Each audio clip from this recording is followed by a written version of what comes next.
तो hello everyone, welcome to our YouTube channel PWCSI net. आप सभी लोगों का बहुत बहुत बहुत स्वागत है। जैसे कि आप सभी लोग जानते हैं, पिछले ऑलमोस्ट 10-15 डेज बैक हम लोगों ने एक न्यू सीरीज स्टार्ट की थी कि हम वैकेंसीज अपडेट आपके लिए लेकर आएंगे। First half of the June की अगर बात करें, 1 to 15 ऑफ जून हम लोगों ने उस वीडियो में कवर किया था। इस वाले वीडियो में हम जो कवर करने वाले हैं वो कवर करने वाले हैं लेटेस्ट वैकेंसी जो भी ओपन है हमारी, उन सभी वैकेंसीज के बारे में हम बात करने वाले हैं। कुछ वैकेंसीज ऐसी हो सकती है जो बिल्कुल फ्रेशर्स अप्लाई कर सकते हैं, कुछ वैकेंसीज ऐसी हो सकती हैं जो जिनमें एक्सपीरियंस रिक्वायर्ड है, कुछ वैकेंसीज कुछ स्पेशल चीजें मांगती है। तो सारी ही चीजें जो भी एक्टिव हैं, जिनके लिए भी आप एलिजिबल हो, उनमें आप अप्लाई कर सकते हो। Definitely there is no hard and fast rule के सिर्फ फ्रेशर्स अप्लाई कर सकते हैं, सिर्फ एक्सपीरियंस वाले अप्लाई कर सकते हैं। तो बहुत सारी वैकेंसीज हैं और बहुत सारी वैकेंसीज में किसी न किसी वैकेंसी में आप डेफिनेटली फिट इन होंगे ही, और उस वैकेंसी के लिए आप प्लीज कंसीडर कर सकते हैं। तो शुरू करते हैं। हम लोग जिस सीरीज में हैं उस सीरीज में हम लोग साइंटिफिक करियर के बारे में बात करते हैं। जून 2026 चल रहा है, तो जून का सेकंड पार्ट है ये। एक पार्ट हम ऑलरेडी डाल चुके हैं, दूसरा हम जो वीडियोस में कवर करते हैं मोस्टली बीएससी और एमएससी के स्टूडेंट्स के लिए जो भी वैकेंसीज ओपन रहती है उन सभी वैकेंसीज को कवर करते हैं। अब बीएससी और एमएससी स्टूडेंट्स की अगर बात करूं तो एमएससी आपकी हो सकता है पिछले साल हो गई हो या उससे पिछले साल हो गई हो या कर रहे हो, तो सभी वैकेंसीज पर नजर बना के रखिए। हो सकता है कोई वैकेंसीज आपके लिए सुटेबल हो और आप उसमें अप्लाई कर पाए। ठीक है, तो शुरुआत करते हैं। सबसे पहली और सबसे important vacancy D triple S. इसका नोटिफिकेशन काफी पहले आ गया था, बट इसके जो एप्लीकेशन की डेट है वो शुरू ही अभी हुई है। मतलब जून 16 से इसकी एप्लीकेशन की डेट जो है वो स्टार्ट हुई है। लास्ट डेट आप कब तक अप्लाई कर सकते हो, यहाँ तक अप्लाई कर सकते हो। अच्छा, आपको किन पर्टिकुलर डी ट्रिपल एस में बहुत सारी वैकेंसीज आती हैं वैसे, बट आपको किन पोस्ट के लिए अप्लाई करना है? तो आपको अप्लाई करना है जूनियर साइंटिफिक की पोस्ट के लिए, है ना। वैसे तो बहुत सारी एप्लीकेशंस है, बट आपको जूनियर साइंटिफिक की पोस्ट के लिए अप्लाई करना है। मैं आपको एक बार नोटिफिकेशन भी दिखाती हूँ उसका। जैसे फॉर एग्जाम्पल ये हमारे पास, नॉट दिस वन, ये हमारे पास नोटिफिकेशन है। अब इसके अंदर ये रिलीज 16 ऑफ जून से एप्लीकेशन फॉर्म स्टार्ट होंगे एंड क्लोजिंग डेट होगी 15 ऑफ जुलाई। अब इसके फर्दर सिलेक्शन में आपकी जो पोस्ट है जूनियर साइंटिफिक असिस्टेंट की पोस्ट है। जैसे जो भी सब्जेक्ट से आप बिलोंग करते हैं, जैसे यहाँ बायोलॉजी मेंशन है, तो बायोलॉजी में जो भी फील्ड में कर रहे हैं, मास्टर्स कर चुके हैं, वो सभी लोग अप्लाई कर सकते हैं। जैसे ये बैलिस्टिक्स है, इसमें फिजिक्स वाले लोग अप्लाई कर सकते हैं, मैथ्स वाले लोग अप्लाई कर सकते हैं। नंबर ऑफ पोस्ट मेंशन की गई है, जैसे for example junior scientific assistant biology के लिए बात करें तो ग्रुप सी की पोस्ट है, यूआर की 17 पोस्ट है, टोटल 44 पोस्ट है यहाँ पर, है ना। टोटल कितनी पोस्ट है? 44 पोस्ट है। अच्छा, केमिस्ट्री के लिए अप्लाई कर सकते हैं, है ना। तो ऑलमोस्ट सारी के सारे फील्ड्स ही यहाँ पर कवर होंगे। मैं इंपॉर्टेंटली जो आपको दिखाना चाहती हूँ, सब फिजिक्स के लिए अप्लाई कर सकते हैं, हिंदी के लिए अप्लाई कर सकते हैं, जिस भी सब्जेक्ट से आप बिलोंग करते हैं सभी में आप कंसीडर कर सकते हैं अप्लाई करना। मैं एक बार इसका एलिजिबिलिटी क्राइटेरिया दिखाना चाहती हूँ। बाकी की डिटेल तो ये डिटेल्ड वीडियो हमारे चैनल पे ऑलरेडी कवर हो चुकी है, आप उसको भी रेफर कर सकते हैं। अगर आपको डिटेल इन्फॉर्मेशन चाहिए तो डू कंसीडर कि आप उस वीडियो को एक बार विजिट कर लें, है ना। तो 15 of July is the last date and हमारे पास जो एलिजिबिलिटी क्राइटेरिया है ग्रुप सी के लिए ही हम देख रहे हैं। तो यहाँ पर है मेरे पास name of the post junior scientific assistant. For example biology के लिए ही सबसे पहले देख लेते हैं। बायोलॉजी के लिए अगर देखेंगे तो यहाँ पर इसेंशियल क्वालिफिकेशन जो है आपके पास वो क्या होनी चाहिए भाई? आपके पास होनी चाहिए मास्टर्स डिग्री। अब मास्टर्स डिग्री आपकी जूलॉजी में हो सकती है, बॉटनी में हो सकती है, माइक्रोबायोलॉजी में हो सकती है, एंथ्रोपोलॉजी में हो सकती है। बायोलॉजी रिलेटेड जितने भी फील्ड्स हैं, molecular biology, forensic science, zoology, botany, किसी भी सब्जेक्ट में हो, आपको ये सभी चीजें आनी चाहिए। ठीक है, और बीएससी भी आपके पास मतलब जिस भी सब्जेक्ट से आप एमएससी कर रहे हैं, बीएससी में वो सब्जेक्ट आपका पढ़ा होना चाहिए फॉर 3 इयर्स, तीनों साल में। जैसे फॉर एग्जांपल अगर मैं एमएससी फिजिक्स की बात कर रही हूँ, तो अगर मैंने फिजिक्स की है तो बीएससी में भी तीनों साल फिजिक्स पढ़ना इंपॉर्टेंट है। It means that. और इसके लिए बीटेक वाले बच्चे भी एलिजिबल हैं, बीटेक वाले स्टूडेंट्स भी अप्लाई कर सकते हैं इस पर्टिकुलर पोस्ट के लिए। पे ग्रेड आपका दे रखा है, ग्रुप सी की पोस्ट है, क्वालिफिकेशन कुछ नहीं है, तो अगर आप फ्रेशर भी हैं तो भी अप्लाई कर सकते हैं। बस एज क्राइटेरिया का ध्यान रखिए कि अगर आप 18 to 27 ईयर्स के बीच में है तो इस पर्टिकुलर पोस्ट के लिए अप्लाई कर सकते हैं। Further which post, the post number of post मैं बात कर रही थी बैलिस्टिक्स की पोस्ट के लिए, है ना। ये जो पोस्ट है इसके लिए इसेंशियल क्वालिफिकेशन रहती है कि आपने मास्टर्स डिग्री की हो या तो फिजिक्स में मैथ्स में, अप्लाइड मैथ्स में, फोरेंसिक साइंस में विद फिजिक्स, मतलब मेजर चीज जो है ना इसमें फिजिक्स और मैथ्स होनी जरूरी है। आप किसी भी फील्ड से कर रहे हो बट आपके पास फिजिक्स और मैथ्स होना बहुत इंपॉर्टेंट है as one of the subjects और papers during all the 3 years in bachelors. BSc में पूरे टाइम आपको फिजिक्स पढ़ना होगा, तभी फिजिक्स या मैथ्स पढ़ना होगा, तो आप इस पोस्ट के लिए अप्लाई कर सकते हैं। सिमिलर क्राइटेरिया बाकी के लिए भी है, मतलब जैसे फिजिक्स की पोस्ट है तो फिजिक्स के वाले अप्लाई कर सकते हैं, बायोलॉजी की पोस्ट है तो बायोलॉजी वाले अप्लाई कर सकते हैं, मैथ्स के लिए अप्लाई कर सकते हैं, है ना। तो इसी तरह से सभी के सभी सब्जेक्ट्स के लिए, for example physics, chemistry, maths, bio, सभी के लिए हमारे पास यहाँ वैकेंसीज हैं। और आप बस एज का क्राइटेरिया ध्यान रखेंगे, 18 to 27 ईयर्स एज है। एक्सपीरियंस इसमें कुछ भी नहीं मांगा गया है कि एक्सपीरियंस कंसीडर नहीं किया, तो फ्रेशर हैं अगर आप एमएससी कर चुके हैं तो डेफिनेटली कंसीडर कर सकते हैं इस पर्टिकुलर पोस्ट के लिए अप्लाई करना। Coming back to our own vacancy page, तो ये हमारे पास फर्स्ट वैकेंसी थी। इसका सिलेक्शन प्रोसेस यूजुअली वही रहता है, रिटन एग्जाम होता है ना, रिटन एग्जाम होता है। यहाँ पे इंटरव्यू जनरली मैंने नहीं देखा, रिटन एग्जाम होता है, फिर यहाँ पर आपका डॉक्यूमेंट वेरिफिकेशन होगा और उसी के बेसिस पे फाइनल मेरिट भी बनने वाली है। फाइनल मेरिट डिसाइड होगी, किसका सिलेक्शन होगा किसका नहीं होगा, ये सभी चीजें। तो मोस्ट इंपॉर्टेंट स्टेप जो है आपके पास वो ये है, ठीक है। मोस्ट इंपॉर्टेंट स्टेप जो है वो रिटन एग्जाम है आपके पास। अगली पोस्ट जिसके बारे में मैं बात करना चाहती हूँ विच इज स्पेशल ऑल्सो, क्योंकि जब भी एक रिसर्च इंस्टीट्यूट रिलेटेड पोस्ट होती है तो आप थोड़े ज्यादा इंटरेस्टेड होते हो और थोड़े ज्यादा केयरफुली सुनते भी हो, और आपको लगता है कि चलो समहाउ किसी न किसी तरह से हम एक ऐसे फील्ड में एंटर कर रहे हैं जो रिसर्च एसोसिएटेड है। अब ये पोस्ट कहाँ की है, टीफर की है, मुंबई की पोस्ट। एडवर्टाइजमेंट नंबर यहाँ दिखी है। पोजीशन कैसी है, परमानेंट है। अगर किसी में स्पेसिफिकली मेंशन है कि प्रोजेक्ट बेस्ड पोजीशन है, कि जितने टाइम प्रोजेक्ट रहेगा उतने टाइम के लिए वैकेंसी है, तो एक सेपरेट सिनेरियो है। Otherwise they are permanent positions. Last date कब है सबमिट की एप्लीकेशन फॉर्म की, जुलाई 4th ऑफ जुलाई को आप कंसीडर कर सकते हैं कि भाई ये आपकी लास्ट डेट होगी। आपको ऑनलाइन ही अप्लाई करना है थ्रू टिफर के रिक्रूटमेंट पोर्टल के थ्रू, है ना। वहां पर बहुत सारी वैकेंसीज हैं, बट मैंने बहुत सारी वैकेंसीज उनमें से हटा दी हैं और हमारी जो काम की वैकेंसीज है सिर्फ वो वाली वैकेंसीज मैंने यहाँ पर डाली हैं। हो सकता है इनमें से भी कुछ के लिए आप एलिजिबल हो, कुछ के लिए नहीं हो, तो आप कंसीडर कर लेना, देख लेना आप किस किस पोस्ट के लिए एलिजिबल हो। पहली बात, साइंटिफिक ऑफिसर सी, ये पोस्ट है आपके पास। अगर आपने एनएमआर फैसिलिटी पर काम किया है तो आपके लिए तो मुझे लगता है गोल्डन अपॉर्चुनिटी है, आपको ये पोस्ट डेफिनेटली कंसीडर करनी चाहिए। अब इसके लिए लेवल 10 का पे ग्रेड होने वाला है, मतलब अप्रोक्सीमेटली इतना, 28 ईयर्स की एज लिमिट है। होना क्या चाहिए, एमएससी होनी चाहिए या बीटेक होनी चाहिए। किसमें, केमिस्ट्री में हो सकती है, केमिस्ट्री में हो सकती है, बायोकेमिस्ट्री में हो सकती है, बायोलॉजी, इंस्ट्रूमेंटेशन, सिमिलर तरह के कुछ भी हो जहां पर भी एनएमआर इस्तेमाल होता है। तो एनएमआर स्पेक्ट्रोमीटर पर अगर आपने काम किया है तो डेफिनेटली इस पर्टिकुलर पोस्ट के लिए आप अप्लाई कर सकते हो। बहुत ही प्रेस्टिजियस पोस्ट आई वुड से।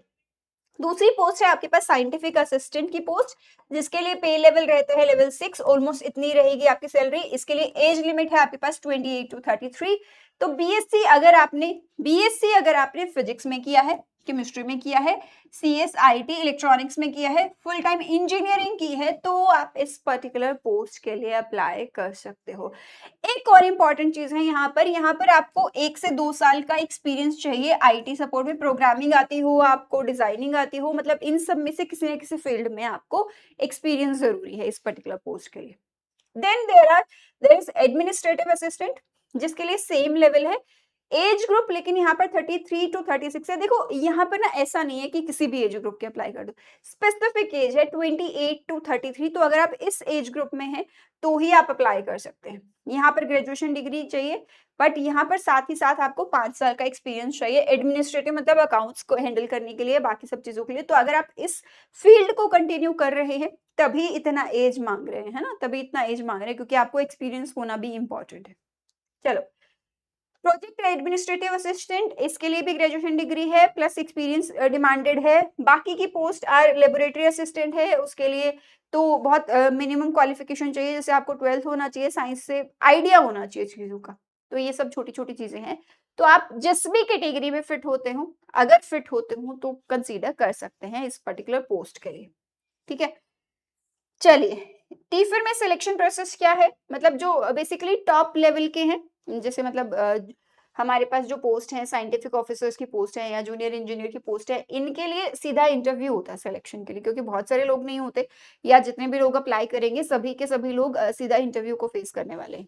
बाकियों के केस में रिटन टेस्ट हो सकता है, स्किल बेस्ड टेस्ट हो सकता है, कंप्यूटर बेस्ड, है ना, लेबोरेटरी असिस्टेंट, इन सभी के लिए आपको हो सकता है कि रिटन टेस्ट पास करना पड़े and then there will be another interview और the different selection process. But otherwise for the post like scientific officer की पोस्ट के लिए या जूनियर इंजीनियर की पोस्ट के लिए, इनके लिए डायरेक्ट क्या होगा, आपके पास इंटरव्यू ही होने वाला है। अगली vacancy which is very very important and very very special आप सभी लोगों के लिए, यूपीएससी की वैकेंसी है, एडवर्टाइजमेंट नंबर ये है। साथ ही साथ यहाँ पर अप्लाई करने के लिए जो डेट है वो 13 जून से ओपन हुई है, 3 जुलाई तक आप अप्लाई कर सकते हैं। ऑफिशियल वेबसाइट पर जाकर ही आप अप्लाई करेंगे। पोस्ट बहुत सारी है, साइंटिफिक बी की पोस्ट है, असिस्टेंट डायरेक्टर की पोस्ट है, ऑपरेशन ऑफिसर, लीगल एडवाइजर, बहुत सारी पोस्ट है ना।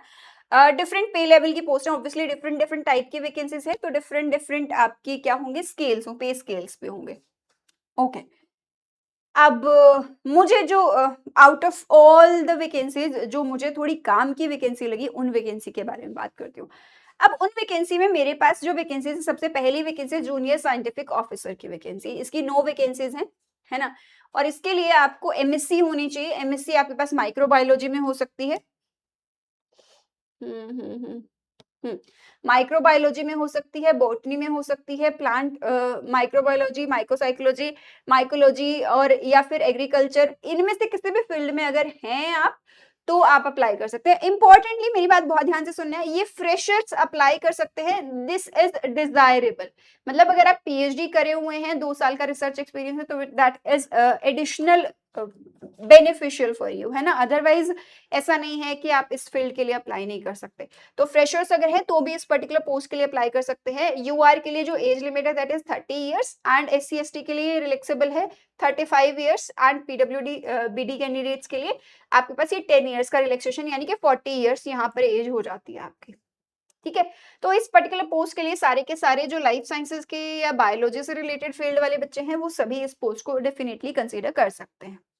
Then coming to regional director की पोस्ट के लिए, अगर रीजनल डायरेक्टर की पोस्ट की बात करें तो यहाँ पर आपके लिए क्या क्या होना जरूरी है, यहाँ पर एक्सपीरियंस बहुत ज्यादा मैटर करता है ना। Regional director as the post says it's very मतलब हाई लेवल पोस्ट। तो माइक्रोबायोलॉजी एमएससी आपने किसी भी फील्ड से की हो, माइक्रोबायोलॉजी, बॉटनी, लाइफ साइंस के किसी भी सब्जेक्ट से की हो, प्लस आपको 10 ईयर ऑफ एक्सपीरियंस भी चाहिए, रिसर्च एक्सपीरियंस चाहिए। तो अगर आप बहुत वैसे हैं कि भाई मेरे पास बहुत अच्छा खासा रिसर्च एक्सपीरियंस है, तो आप इस पोस्ट के लिए कंसीडर कर सकते हैं। अदरवाइज ये वाली जो पोस्ट है आपके पास, these are for freshers. Then operation officers की पोस्ट है यहाँ पर। ऑपरेशन ऑफिसर्स में आपको इनमें से कुछ चाहिए।